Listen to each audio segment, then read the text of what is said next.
Yung pagnanasa, masama.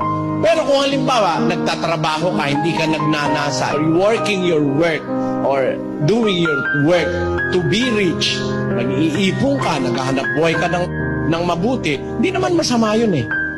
Ang katunayan, sabi ng Biblia, pag masipag ka, yayaman ka eh.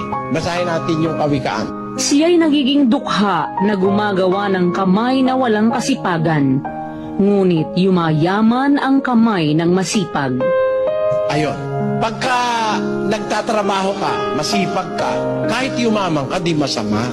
Pero pag nagnanasa ka, hindi ka naman nagtatrabaho, nagnanasa ka lang. Doon ka ngayon makakaisip ng magdaya, mag-dealer ng drug, o ano-ano. Yun ang masama. Pero yung nagtatrabaho ka na may kasipagan, yumayaman ka, hindi po masama yun.